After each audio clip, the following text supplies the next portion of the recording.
கர்நாடகாவிலே சமீபத்தில் அதன் முதலமைச்சர் திரு டி.கே. சிவகுமார் அவர்கள் ஏன் நாங்கள் மேகதாது அணையை கட்டுகின்றோம் என்று காரணங்களை சொன்னார். அதற்கு முதல் காரணம் அவர் சொன்னது, இது கர்நாடகாவிட தமிழ்நாட்டுக்கு தான் அதிக பயன்பெறும். இரண்டாவது போய் இது முழுமையாக பெங்களூர் நகரத்துக்கு குடிநீருக்காக நாங்கள் பயன்படுத்துவோம். மூன்றாவது போய் உச்சநீதிமன்றம் அனுமதி கொடுத்து விட்டது. அதாவது முதலாவது போய் தமிழ்நாட்டுக்கு மேகதாது அணை கர்நாடகாவில் கட்டினால் தமிழ்நாட்டுக்கு இது மிகப்பெரிய ஒரு பேரழிவு ஏற்படும்.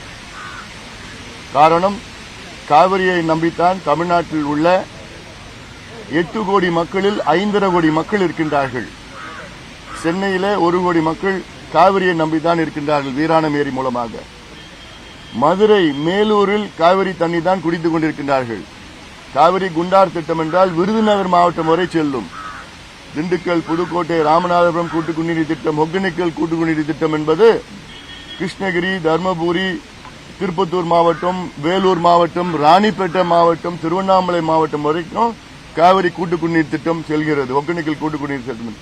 ஆக மொத்தம் தமிழ்நாட்டில் 38 மாவட்டத்தில் 28 மாவட்டம் காவிரியை நம்பியிருக்கிறோம். இப்ப திடீர்னு கர்நாடகாவில் நீங்க ஒரு டேம் கட்டி அந்த தண்ணியெல்லாம் நீங்க பயன்படுத்தினீங்கன்னா நாங்க எங்க போவோம்? எங்க குடிநீர் பிரச்சனைக்கு எங்க போவோம்? எங்க விவசாயத்தை எங்க போவோம்? எங்களுடைய உணவுக்கு எங்க போவோம்? அதனால டி.கே. சிவகுமார் அவர்கள் சொல்வது மிகப்பெரிய பொய்களை சொல்லி வருகிறார். இரண்டாவது பொய் அவர் சொல்றது, இது பெங்களூர் நகருக்கு குடிநீர் திட்டத்திற்காக நாங்கள் மேகதாது அணை கட்டுகிறோம் என்று. பெங்களூர் நகரத்திற்காக கடந்த 2018ஆம் ஆண்டு உச்சநீதிமன்றம் அந்த நடுவர் மன்ற தீர்ப்பை உறுதி செய்கின்ற அந்த தீர்ப்பில் 4.75 டிஎம்சி தண்ணீர் பெங்களூர் குடிநீருக்காக அதை ஒதுக்கீடு செய்திருக்கிறது. அந்த தண்ணி இன்னைக்கு கேஆர்எஸ் டேம் மூலமா, கிருஷ்ணராஜசாகர் டேம் மூலமா பெங்களூருக்கு வருது. கேஆர்எஸ் டேம் பெங்களூர்ல இருந்து 150 கிலோமீட்டர்ல தள்ளி இருக்கு. அங்கிருந்து தண்ணி வந்துட்டு இருக்குது. பெங்களூர் நகரத்துக்கு கூடுதலா இன்னொரு 5 டிஎம்சி தண்ணி தேவைன்னா அதே டேம்ல இருந்து எடுத்துட்டு போலாம். யாரும் தடுக்கல. அதுக்கு எதுக்கு புதிய டேம் கட்டணும்? நீங்க அது தமிழ்நாட்டு எல்லையில, தமிழ்நாட்டில இருந்து 4 கிலோமீட்டர் தள்ளி இந்த டேம் கட்ட போறாங்களா? அதுவும் இந்த டேம் 70 டிஎம்சி கொள்ளளவு கொண்ட டேம். பெங்களூருக்கு கூடுதலா தேவை இன்னும் 5 டிஎம்சி தான். 5 டிஎம்சி தேவையான பெங்களூர் நகரத்துக்கு எதுக்கு 70 டிஎம்சி கொள்ளளவு கொண்ட அணையை நீங்க கட்டுறீங்க? அது இன்னொரு பொய்ய சொல்றார். ஒரு பக்கெட் தண்ணி கூட நாங்க விவசாயத்துக்கு நாங்க பயன்படுத்த மாட்டோம். இது எப்படி நம்ப முடியும்? யார் நம்புவாங்க? இதுவரைக்கும் கர்நாடகா உச்சநீதிமன்ற தீர்ப்பே மதிக்கல, காவிரி நடுவர் மன்ற தீர்ப்பை மதிக்கல, பல ஒப்பந்தங்கள், கடந்த கால ஒப்பந்தங்கள் எதையுமே மதிக்கல. நீங்க கர்நாடகா மேல இருக்கிறாங்க, முதல் மடை மாநிலம், குடுக்கிற இடத்துல இருக்கிறாங்க, நம்ம வாங்குற இடத்துல இருக்கிறோம். நாளைக்கு டேம கட்டி முடிச்சிட்டு இல்ல நாங்க இதுக்கு பாசனத்துக்கு பயன்படுத்துவோம் சொன்னா ஏதாவது எங்களால பண்ண முடியுமா? வழக்கு போட முடியும், அவ்வளவுதான். சட்டமன்றத்தில் ஒரு தீர்மானம் நிறைவேற்ற முடியும், அவ்வளவுதான். தமிழ்நாடு அழிஞ்சிடும், தமிழ்நாடு அழிஞ்சிடும். காவிரி என்பது நம்முடைய உரிமை. அது முதல் உரிமை தமிழ்நாட்டுக்கு தான். கடந்த கால அத்தனை ஒப்பந்தங்கள் போடப்பட்டது. 1924 போடப்பட்ட ஒப்பந்தம் மெட்ராஸ் மாகாணம், மெட்ராஸ் பிரசிடென்சிக்கும் மைசூர் சமஸ்தானம் மகாராஜா, மைசூர் மகாராஜா போடப்பட்ட ஒப்பந்தத்தில் என்னன்னா, அவங்க கேஆர்எஸ் டேம் கட்டிக்கலாம், நம்ம மேட்டூர் அணையை கட்டிக்கலாம். அதே போன்று காவிரியில் வருகின்ற அந்த நீர் எப்படி பகிர்ந்து கொள்ள வேண்டும் என்றால், தமிழ்நாட்டுக்கு 75 விழுக்காடு தண்ணி தமிழ்நாடு பயன்படுத்திக் கொள்ளலாம். 23 விழுக்காடு தண்ணி மைசூர் சமஸ்தானம் பயன்படுத்திக்கலாம். 2 விழுக்காடு தண்ணி ட்ரவாங்கூர் சமஸ்தானம் பயன்படுத்திக்கலாம். இதுதான் ஒப்பந்தம். அந்த ஒப்பந்தம் முடியறதுக்கு முன்னாடி கர்நாடகாவில் நம்மளை கேட்காம 3 டேம் கட்டிட்டாங்க காவிரியில். கபினி, ஹேமாவதி, ஹாரங்கின்னு நம்மளை கேட்கல. அது எதிர்த்தோம், அது ஒரு பொருட்டா நினைக்கல அவங்க. அப்ப நம்ம வழக்கு போட்டு உச்சநீதிமன்றத்தில் அந்த வழக்கை அன்றைய அரசு திரும்பி வாங்கிட்டாங்க. திமுக அரசு, இந்திரா காந்தி அந்த அம்மா அச்சுறுத்தினால. அதன் பிறகு 28 வருஷமா போயிட்டு 1990 நடுவர் மன்றம் அமைச்சாங்க. 91 இடைக்கால தீர்ப்பு 205 டிஎம்சி கொடுக்கணும்னு. 2007 இறுதி தீர்ப்பு கொடுத்தாங்க. அது குறைச்சி 192 டிஎம்சியா குறைச்சாங்க. அதன் பிறகு கெசட் நோட்டிபிகேஷன் 2013 நடந்தது. 2018 நம்ம எல்லாம் உச்சநீதிமன்றம் போனோம். உச்சநீதிமன்றம் அது இறுதியா இன்னும் கொஞ்சம் தண்ணி குறைச்சி நமக்கு 177.25 டிஎம்சி தண்ணி இன்னும் கொஞ்சம் குறைச்சிட்டு பெங்களூருக்கு 4.25 டிஎம்சி, பாண்டிச்சேரிக்கு 7 டிஎம்சி, இவாபரேஷன் 5 டிஎம்சி சொல்லிட்டு நம்மளது 5 டிஎம்சி குறைச்சிட்டாங்க. இன்னைக்கு அப்படிதான் ஓடிட்டு இருக்கு. இன்னைக்கு அந்த தண்ணி வரதில்லை. இப்போ ஜூன் மாசம் நமக்கு வர வேண்டிய தண்ணி எவ்வளவுனா 9.9 டிஎம்சி. நமக்கு கிடைச்சது 2.9 டிஎம்சி தான் கிடைச்சது. கடந்த 10 வருஷமா நீங்க கணக்கு போட்டீங்கன்னா 3 வருஷம் தான், 3 ஆண்டுகள் தான் ஜூன் மாசம் நமக்கு 9.9 டிஎம்சிக்கு மேல தண்ணி கிடைக்குது. மீதி 7 வருஷம் 1 டிஎம்சி, 1.5 டிஎம்சி, 2 டிஎம்சி, ஒரு வருஷம் 3/4 டிஎம்சி தான். இது டேம் கட்டுறதுக்கு முன்பு, மேகதாது கட்டுறதுக்கு முன்பு. மேகதாது அணை கட்டிட்டாங்கன்னா அந்த தண்ணி வரப்போறது கிடையாது. ஜூலை மாசம் நமக்கு வர வேண்டிய தண்ணி 42 டிஎம்சி வரப்போறது கிடையாது. ஜூலை 4ஆம் தேதி இன்னைக்கு கல்லணையில் இருக்கிறோம். இப்ப இந்த பேட்டி கல்லணையில் நான் கொடுக்கிறேன். கல்லணை என்பது தமிழர்களுடைய வரலாறு. கல்லணை என்பது உலக அளவில் 4வது பழமையான நீர்த்திட்டம்.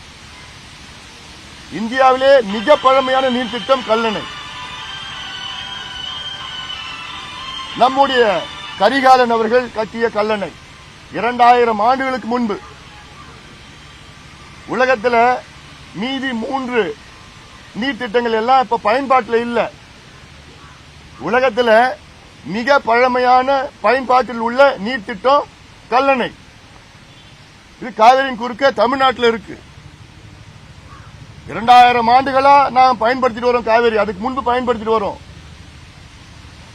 கரிகாலன் அவர்கள் வந்த பிறகுதான் இந்த காவிரி டெல்டா பகுதிக்கு, ஏன்னா வெள்ளம் அவ்வளவு வெள்ளம் வரும், இந்த தண்ணியை டைவர்ட் பண்ணி டைவர்ஷனரி டேம், ஸ்டோரேஜ் இல்ல, டைவர்ஷனரி டேம்.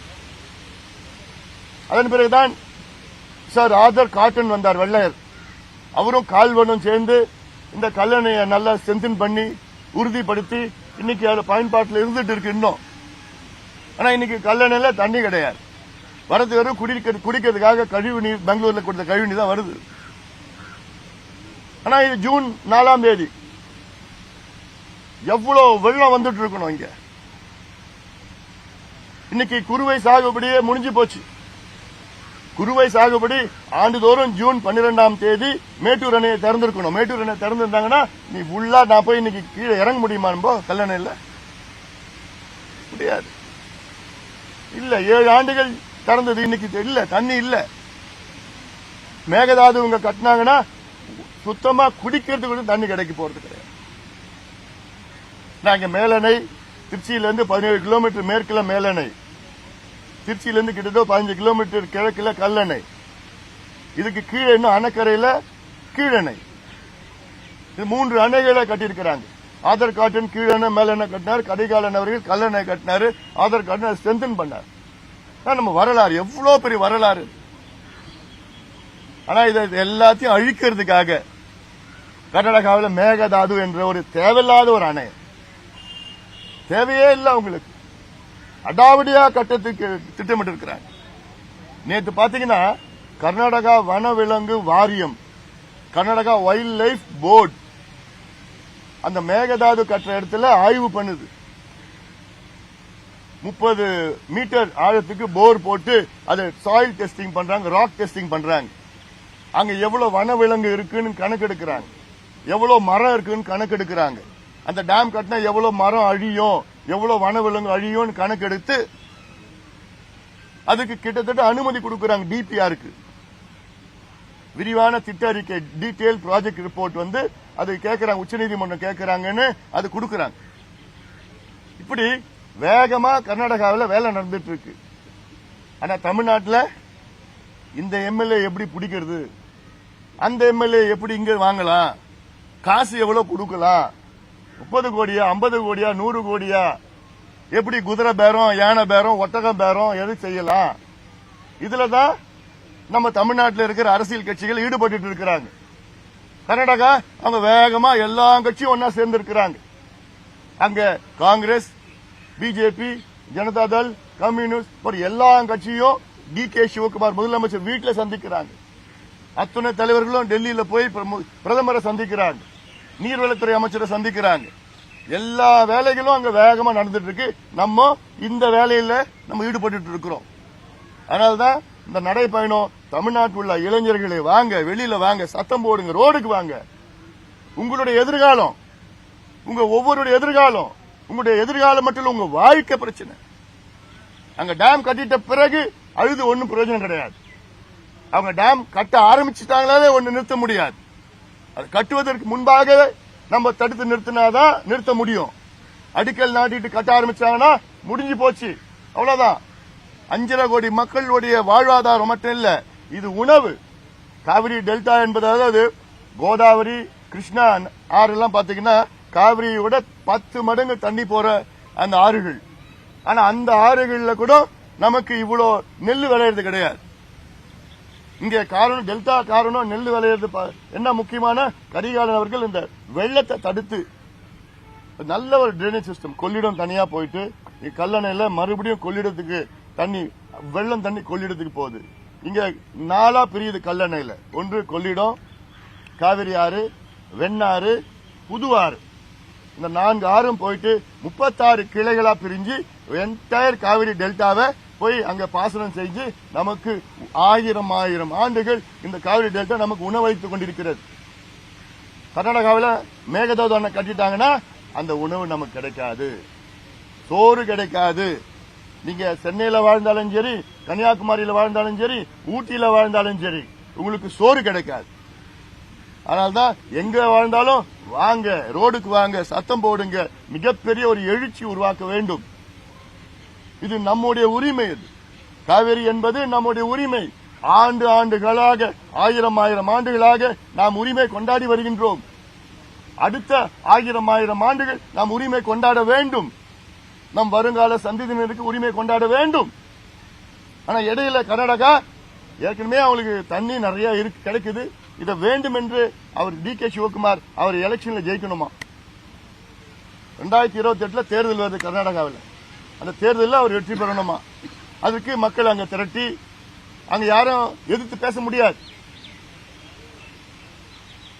அப்படி திரட்டி ஒரு கன்சால்டேஷன் வந்து மறுபடியும் ஒரு சிஎம் ஆகணும். at the cost of what? Tamil Nadu.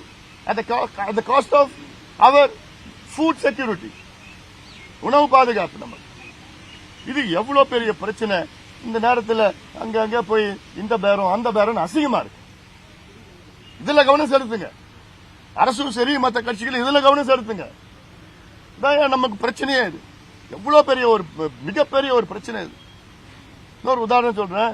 1974 கர்நாடகாவில் இருக்கிற காவிரி ஆறு பாசன பரப்பளவு 6.8 லட்சம் ஏக்கரா இருந்தது.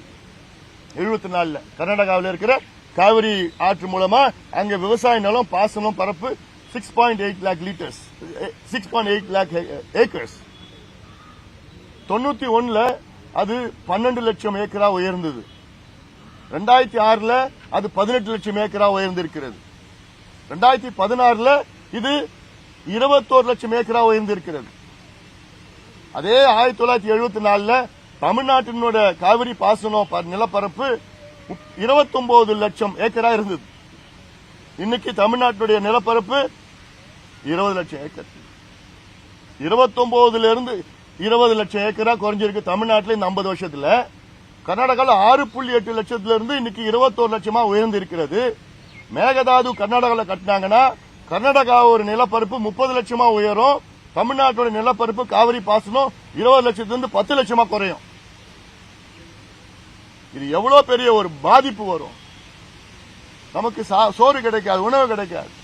அதனால்தான் நாங்க எல்லாம் கத்திட்டு இருக்கிறோம், தெருவில் வந்துட்டு இருக்கிறோம். உங்களுக்கு எல்லாம் பேசிட்டு வாங்க, எல்லாம் வாங்க. இது நம்முடைய பிரச்சனை. ஜல்லிக்கட்டுக்கு எல்லாம் வந்தீங்க. ஜல்லிக்கட்டு நீங்க யாரும் பார்த்தது கூட கிடையாது. ஜல்லிக்கட்டுனால் நீங்க உங்களுக்கு எந்த பாதிப்பும் கிடையாது. அதுக்கு நீங்க வெளியில வந்தீங்க. ஆனா இது உங்களுக்கு பாதிப்பு, உங்கள் ஒவ்வொருவருக்கும் பாதிப்பு, உங்கள் குடும்பத்துக்கு பாதிப்பு, உங்கள் வருங்கால சந்ததியினருக்கு பாதிப்பு, காலங்காலமா பாதிப்பு வரும். இதனால நீங்க வாங்க, எல்லாம் வெளியில வாங்க, சத்தம் போடுங்க. மத்த எந்த கட்சி எது பண்ணாலும் நீங்க கவலைப்படாதீங்க. நீங்க வந்தீங்கன்னா அவங்க உங்க பின்னாடி வருவாங்க. இளைஞர்கள் நீங்க வெளியில வாங்க தான் நாங்க கேட்கிறோம். நாங்க அதனால இதை உணர்வுபூர்வமான இந்த பிரச்சனை தமிழ்நாட்டுடைய மைய பிரச்சனைக்கு அதிக அளவில் அத்துணை கட்சிகள் அத்துணை பேரும், இது விவசாய பிரச்சனை மட்டும் கிடையாது, இது தமிழ்நாட்டினுடைய வாழ்வாதார பிரச்சனை. வாழ்வாதாரம்னா இது survival of the Tamil people is at stake. அதனால இதை நிச்சயமாக இன்னும் அதிக அளவில் என்னுடைய ஊடக நண்பர்கள் எல்லாமே இன்னும் கொஞ்சம் பண்ணுங்க, போடுங்க. இந்த டிவிலாம் பாக்குற விவாதங்கள்லாம் பாக்குறேன், இந்த எம்எல்ஏ இவ்வளவு பேசினாங்க, அதுதான் பேரம், அதுதான் விவாதம் நடந்துட்டு இருக்குது. இதுல பண்ணுங்க, விவாதம் தினம் பண்ணுங்க, கொஞ்சம் ஒன்னும் சத்தம் போடுங்க, ஊடக நண்பர்கள் சத்தம் போடுங்க. எல்லாத்துக்கும் பிரச்சனை இருக்கு.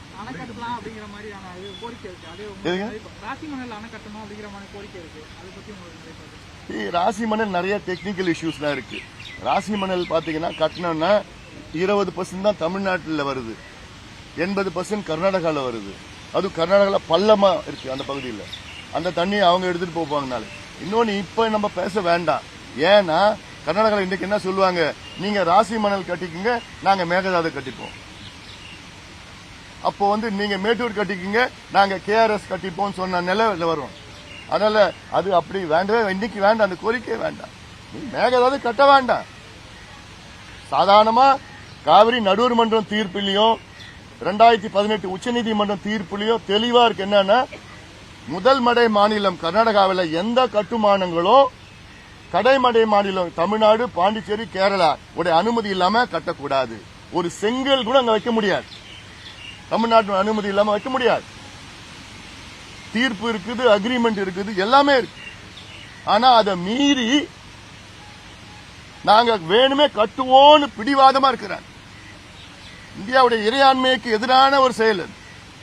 நம்ம ஜனநாயக நாடு, பெடரல் ஸ்ட்ரக்சர் இது. இந்த பெடரல் ஸ்ட்ரக்சருக்கு எதிரான ஒரு செயல் ஈடுபட்டு இருக்காங்க கர்நாடகாவில்.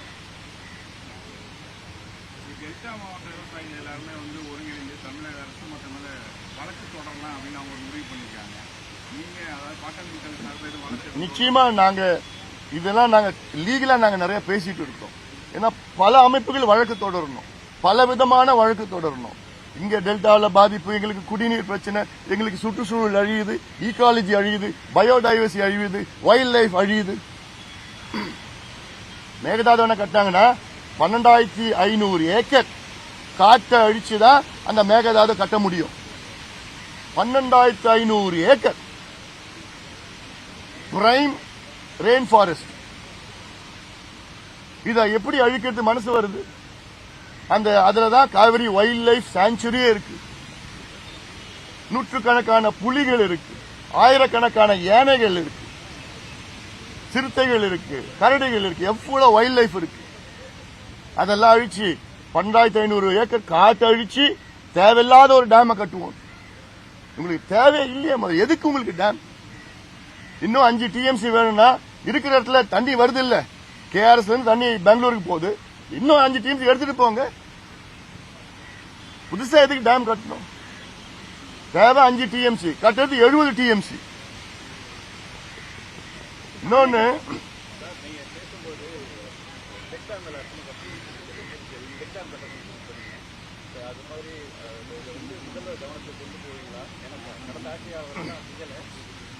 நான் அதாவது தமிழ்நாட்டின் முதலமைச்சர் மாண்புமிகு திரு விஜய் அவர்கள் பொறுப்பேற்ற பிறகு என்னை வீட்டில் சந்தித்தார்.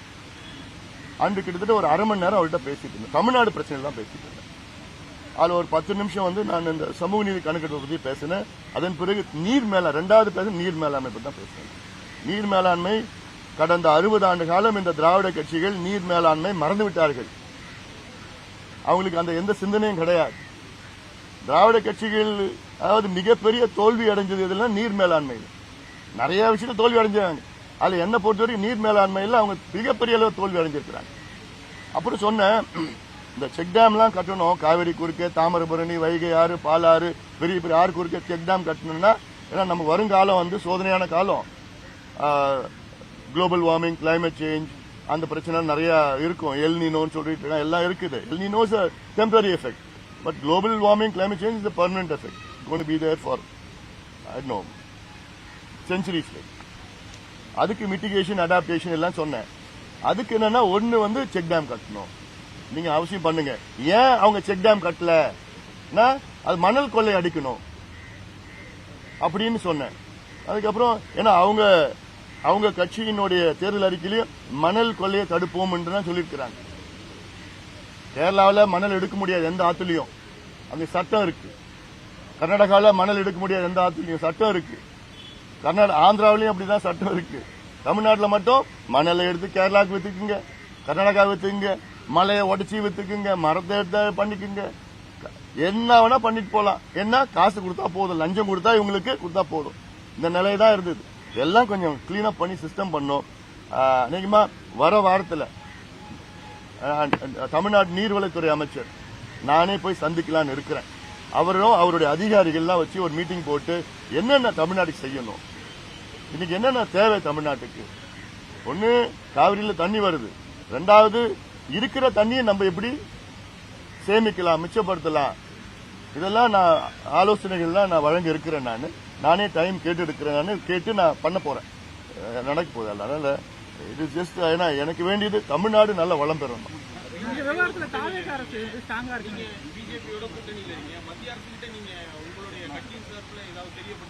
எத்தனையோ தெரியப்படுத்திருக்கிறோம். எங்களுக்கு நீங்க தமிழ்நாடு மக்கள் ஒரு 40 MP கொடுத்திருந்தீங்கன்னா நான் தடுத்துட்டு இருப்பேனே. நான் கொடுக்கலையே. கொடுத்தது 40 பேருக்கு திமுக கொடுத்துட்டீங்க. இல்ல இருக்குது. இப்ப நான் ஒருத்தர் இருக்கிறேன், நான் சத்தம் போடுறேன். இப்போ அங்கேயும் சத்தம் போட்டு தான் இருக்கிறேன். என் சத்தம் கேட்கலையே. எல்லாம் சேர்ந்தா தானே சத்தம் வரும். உறுதியா நான் எத்தனை முறை நான் நாடாளுமன்றத்தில் நான் பேசியிருக்கிறேன். நேத்து கூட ஒருத்தர் சொன்னார், நேத்து எங்க மேட்டூர்ல சொன்னார், சந்திரசேகர் முன்னாள் நாடாளுமன்ற உறுப்பினர். அவர் சொன்னார், அன்புமணி அவர்கள் நாடாளுமன்றத்தில் அவ்வளோ மேகதாது அணை கட்டக்கூடாதுன்னு அவ்வளோ குரல் கொடுத்துட்டு இருக்கிறார் சொல்லியிருக்கிறார். அதனால உங்களுக்கு தான் தெரிய மாட்டேங்குது. தொடர்ந்து விவசாயிகள் வந்து போராட மேலும் அதிகப்படியாக ஒன்றிய அரசு கேட்க முடியுமா? தங்களுடைய கோரிக்கையை வைக்கிறதுக்கு எங்களுடைய ஒத்துழைப்போட சேர்ந்து கோரிக்கை வைக்க முடியுமா? இப்போ இங்க முதல்ல தேவை என்னன்னா, தமிழ்நாடு அரசு அனைத்து கட்சி கூட்டத்தை கூட்டணும். இது நான் ஒருத்தன் போய் நான் தயாரா இருக்கிறேன். ஆனா எல்லாம் சேர்ந்து வந்தாதான் வேலை நடக்கும். முதல்ல தமிழ்நாடு அரசு அனைத்து கட்சி கூட்டத்தை கூட்டணும். கூட்டி அத்துணை தலைவர்கள், அத்துணை நாடாளுமன்ற உறுப்பினர்கள், அத்துணை சட்டமன்ற உறுப்பினர்களை டெல்லிக்கு அழைச்சிட்டு போகணும். அங்க பிரதமரை சந்திக்கணும், நீர்வளத்துறை அமைச்சர் சந்திக்கணும். அங்க தேவைப்பட டெல்லியிலே போராடணும். நான் தயாரா இருக்கிறேன். என் கூட அவங்களாம் வரதுக்கு தயாரா இருக்காங்களா? கேளுங்க. நான் தயாரா இருக்கிறேன். காவிரிக்காக நான் எந்த எல்லைக்குன்னா போன தயாரா இருக்கேன். எத்தனை ஜெயிலுக்குன்னா நான் போற தயாரா இருக்கிறேன். அது எனக்கு பிரச்சனை இல்லை. எனக்கு இந்த உரிமை, நம்முடைய உரிமையை மீட்டெடுக்கணும். தொடர்ந்து விவசாயிகள் வந்து போராட்டத்தில் டெய்லியுமே போராட்டத்தில் குறிச்சிருக்காங்க. இப்ப வந்து நமக்கு வந்து தண்ணி இது வந்து வறட்சி மாவட்டமா அறிவிச்சு அவங்களுக்கு வறட்சி நிவாரணம் தரதா சொல்லி விவசாயிகள் கோரிக்கை வைக்கிறாங்க. உங்க நிலை சரியான கோரிக்கை தான், சரியான கோரிக்கை. இப்ப இன்னைக்கு குறுவைக்கு வந்து தண்ணி இல்லை. கடந்த ஆண்டு கிட்டத்தட்ட 6 லட்சம் ஏக்கர் குறுவை சாகுபடி நடந்தது. இன்னைக்கு 1 லட்சம் ஏக்கரா 1.5 லட்சம் ஏக்கரா தெரியல. அது நிலத்தடி நீர் வச்சு பண்ணிட்டு இருக்கிறாங்க. அது எவ்வளவு நாள் பண்ண போறாங்க தெரியல. ஜூலை மாசம் மழை இல்லைன்னு சொல்றாங்க. அதனால மிகப்பெரிய பிரச்சனை வரும். இன்னொன்னு, கர்நாடக அரசு காவிரி குறுக்க மேகதாது அணை கட்டினாங்கன்னா மீண்டும் டெல்டா விவசாயிகள் எலிக்கறி சாப்பிடுகின்ற ஒரு சூழலுக்கு தள்ளப்படுவார்கள். இது மட்டும் இல்ல, கர்நாடக அரசு காவிரி குறுக்க மேகதாது அணை கட்டினாங்கன்னா தமிழ்நாட்டில் 1 கிலோ அரிசி 300 ரூபாய்க்கு கூட விற்கப்படும் என்கின்ற ஒரு சூழல் வரும். அதெல்லாம் மக்கள் புரிந்து கொள்ள வேண்டும்.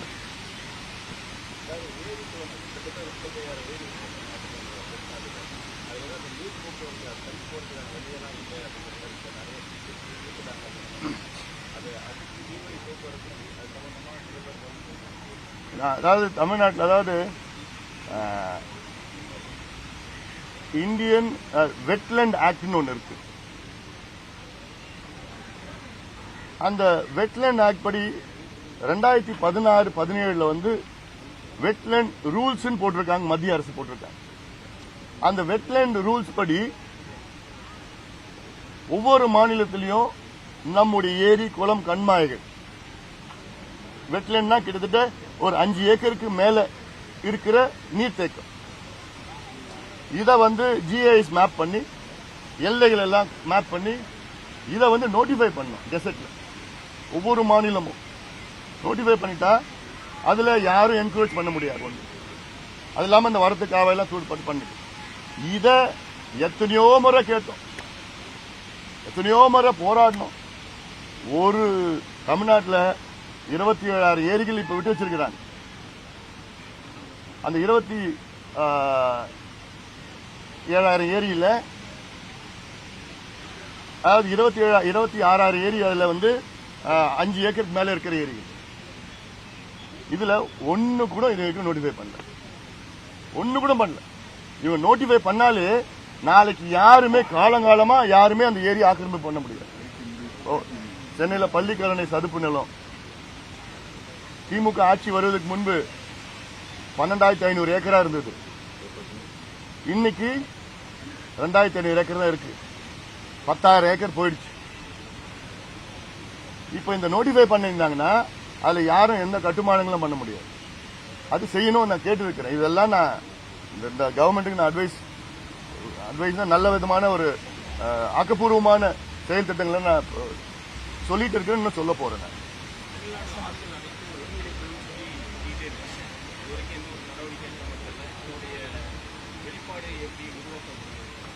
அதாவது இந்த தென்னிந்திய ஆறுகள்லாம் இருக்குல்ல, முதல்ல கோதாவரி, கிருஷ்ணா, அப்புறம் வந்து பெண்ணாறு, காவிரி ஆறு, இதெல்லாம் முதல்ல அது ஒரு இணைச்சி தான் இன்னும் நமக்கு நல்லதா இருக்கும். இப்போ ஒரு 2 வாரத்துக்கு முன்பு மத்திய நீர்வளத்துறை அமைச்சர் வந்து ஐ திங்க் கர்நாடகாவுக்கு வந்து அங்க வந்து 3 மாநில முதலமைச்சர்களை சந்தித்து 3 மாநில அதிகாரிகளை வைத்து ஒரு பேச்சுவார்த்தை நடத்தியிருக்கிறார். முதல் கட்டமா ஆந்திரா, தெலுங்கானா, கர்நாடகா. இதுல வந்து அட்லீஸ்ட் நல்ல தொடக்கம். அது மத்திய அரசுக்கு வந்து இது செய்யணும்னு ஒரு ஆதங்கம் இருக்கு. ஆனா இது வந்து ஒரிசா, சத்தீஸ்கர், மத்திய பிரதேஷ், மகாராஷ்டிரா, கர்நாடகா, தெலுங்கானா, ஆந்திரா, தமிழ்நாடு, எத்தனை மாநிலங்கள் சம்பந்தப்பட்ட ஒரு பிரச்சனை. நிச்சயமா அது நடந்துச்சுன்னா அப்படி அடுத்தது தானே நடக்கும். சம்பாவும் இல்ல.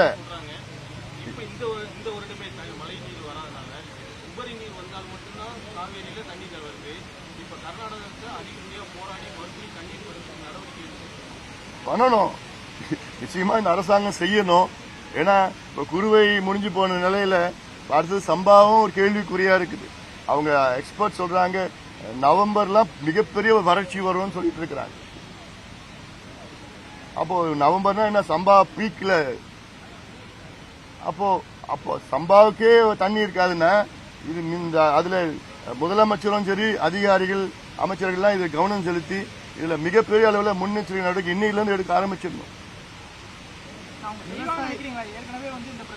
செய்ய வைக்கணும்.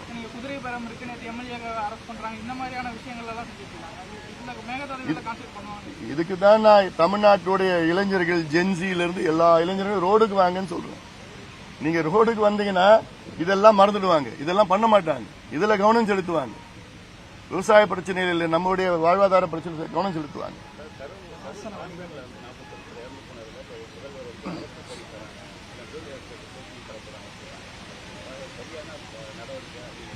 எனக்கு அது தெரியல. அது அப்படி ஏதாவது செஞ்சு முடிச்சதுக்கு பிறகு நான் அது கருத்து சொல்றேன். அதான் ஆனா எங்க தண்ணி வந்தா தானே. விவசாயிகள் கடன் வந்து முற்றிலும் தள்ளுபடி பண்ணணும்னு சொல்லி சொல்றாங்க. ஆனா கொஞ்சம் கொஞ்சமா தள்ளுபடி பண்ணுன்னு சொல்லி முற்றிலும் பண்ணல. அதான் இப்போ நாங்களும் சட்டமன்றத்துக்குள்ளே எங்களுடைய சட்டமன்ற உறுப்பினர் சௌமியா அன்புமணி அவர்கள் தெளிவாக பேசியிருக்கின்றார். விவசாயிகளுடைய கடன்களை, கூட்டுறவு வங்கி கடன்களை முழுமையாக தள்ளுபடி செய்ய வேண்டும். அதுல வந்து காலக்கெடு 1 வருஷம் 10 மாசம் எல்லாம் இல்லாம கடந்த 2 வருஷம் 3 வருஷம் 4 ஆண்டுகள் எவ்வளவு பண்ணணும், இதுல வந்து முழுமையா பண்ணணும். இது குறு சிறு எல்லாம் இல்லாம அது எவ்வளவு ஆக போகுது. மகாராஷ்டிரா மாநிலத்தில் பாத்தீங்கன்னா கிட்டத்தட்ட 55 லட்சம் விவசாயிகளுடைய அத்துணை கடன்களும் தள்ளுபடி செய்திருக்கிறது.